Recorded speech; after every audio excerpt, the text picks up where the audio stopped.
رمضان المبارک کے مہینے میں اللہ اپنے بندوں کو 5 انعامات دیتے ہیں۔ ویسے تو بہت سارے انعامات ہیں، لیکن رسول اللہ صلی اللہ تعالیٰ علیہ وسلم نے جو حدیث میں بیان فرمائے وہ 5 فرمائے۔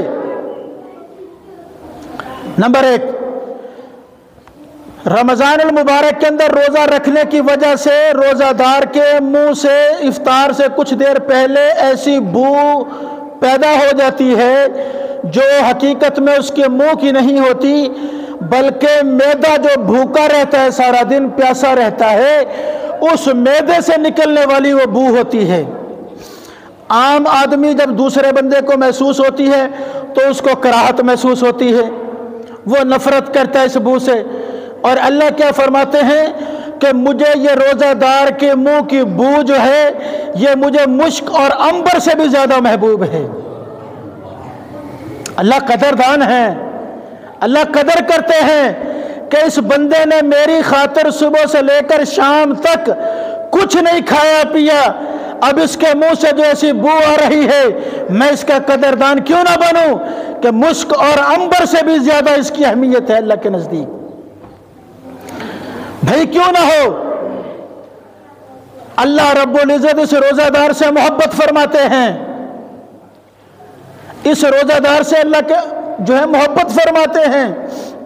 اب ہمارے لیے اگر کوئی بندہ قربانی دیتا ہے، کوئی مشقت اٹھاتا ہے، تو ہم انسان ہونے کے باوجود ہمارے دل میں خیال آتا ہے یار یہ اس نے تکلیف اٹھائی ہے، میری خاطر اٹھائی ہے، میں بھی اس کا ساتھ دوں، کچھ نہ کچھ میں اس کو کچھ نہ کچھ انعام دوں۔ تو جب صبح سے لے کر شام تک انسان بھوکا پیاسا رہتا ہے تو اللہ کو پتا ہے یہ کمرے میں اکیلا بیٹھا ہوا تھا، اس کے پاس شربت بھی تھا، پانی بھی تھا، کھانے کا فروٹ بھی تھا، اس نے نہیں کھایا۔ کیوں نہیں کھایا؟ کہ یہ مجھے راضی کرنا چاہتا تھا، میرے لیے اس نے روزہ رکھا ہے۔ جب میرے لیے اس نے روزہ رکھا ہے تو پھر اللہ نے بھی اعلان کر دیا الصوم لی وانا اجزی بہ، کہ روزہ میرے لیے ہے، اس کا بدلہ بھی میں ہی دیتا ہوں۔ تو پھر اللہ کیا بدلہ دیں گے بھائی؟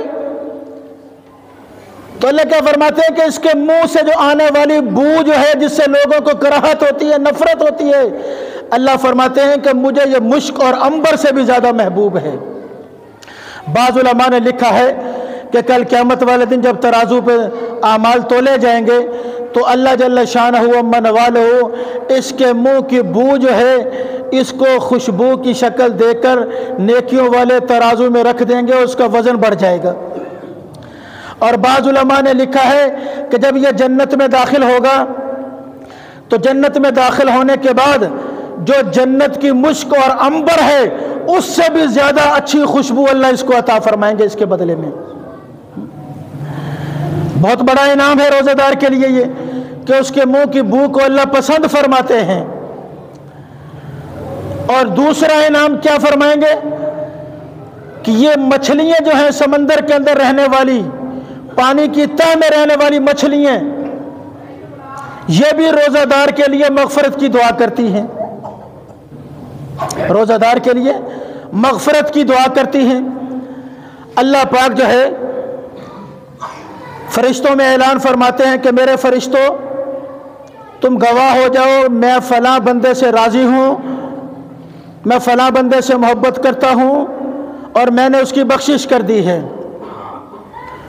وہ فرشتے آسمان والے فرشتوں میں اعلان کرتے ہیں، پھر آسمان والے فرشتے زمین والے فرشتوں میں اعلان کرتے ہیں، پھر زمین والے فرشتے پوری دنیا میں گھوم پھر کے آوازیں لگاتے ہیں، یہاں تک کہ اللہ کی جتنی مخلوقات ہیں وہ زمین پر رینگ کر چلنے والی یا چلنے والی یا زمین کے اندر رہنے والی یا ہواؤں میں اڑنے والی جتنی بھی مخلوقات اللہ نے بنائی ہے، ساری کی ساری مخلوقات کو یہ حکم ہوتا ہے اللہ اس بندے سے راضی ہے، تم بھی اس بندے سے راضی ہو جاؤ، اللہ اس بندے سے محبت کرتا ہے، تم بھی اس سے محبت کرو۔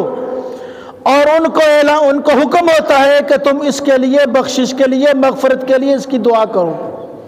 یہ روزہ دار جو ہے اس کی بخشش کی دعا کرو۔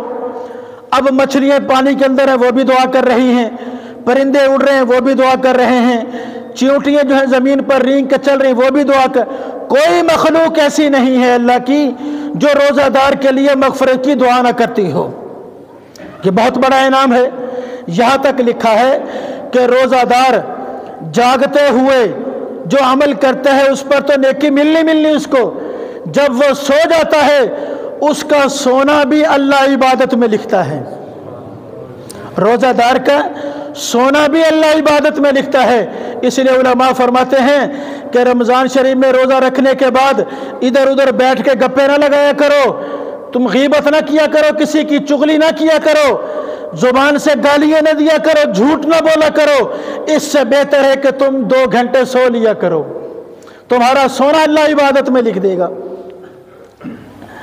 یہ بہت بڑا انعام ہے اللہ کی طرف سے۔ اور پھر اگلا انعام اللہ کیا فرماتے ہیں کہ جنت کو روزانہ اس کے لیے سجایا جاتا ہے۔ روزہ دار کے لیے جنت کو روزانہ سجایا جاتا ہے، اور جنت پوچھتی ہے مولا یہ جن کے لیے تو مجھے سجاتا ہے، مجھے مزین کرتا ہے، وہ کب آئیں گے میرے اندر؟ اللہ فرماتے ہیں، جنت کو تسلی دیتے ہیں اللہ کیا فرماتے ہیں؟ پریشان نہ ہو، جن کے لیے میں نے تجھے سجایا ہے، بنایا ہے، سنوارا ہے، وہ جلد دنیا کی مشقتوں کو اپنے اوپر برداشت کر کے جلد تیرے اندر آنے والے ہیں۔ اس کو تسلی دی جاتی ہے کہ وہ جلد آنے والے ہیں تیرے پاس، جن کے لیے میں تجھے سجا رہا ہوں۔ اور اگلا انعام کیا ہوتا ہے کہ سرکش شیاطین، جن یہ جو ہوتے ہیں شیاطین، ان کو قید کر دیا جاتا ہے۔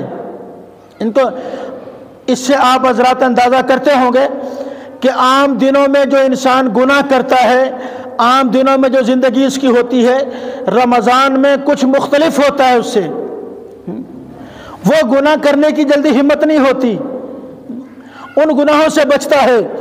عام دنوں میں مسجد میں نماز کے لیے نہیں آتا، تو رمضان میں ایک شوق سا پیدا ہوتا ہے، چلو یار میں بھی رمضان آ گیا، میں بھی نماز پڑھ لوں، میں بھی اللہ کو راضی کر لوں، میں بھی تلاوت کر لوں، میں بھی ذکر کر لوں، میں بھی اچھے کام کر لوں، میں بھی غلط نظر نہ کسی پہ ڈالوں، میں بھی غلط چیزیں کانوں سے نہ سنوں۔ چلو سارا رمضان نہیں، کچھ نہ کچھ تو حیا آتا ہے نا اس میں۔ اور پھر اگلا انعام یہ ہوتا ہے، 5واں انعام، کہ اللہ پاک دن اور رات میں اس کی دعائیں قبول فرماتے ہیں۔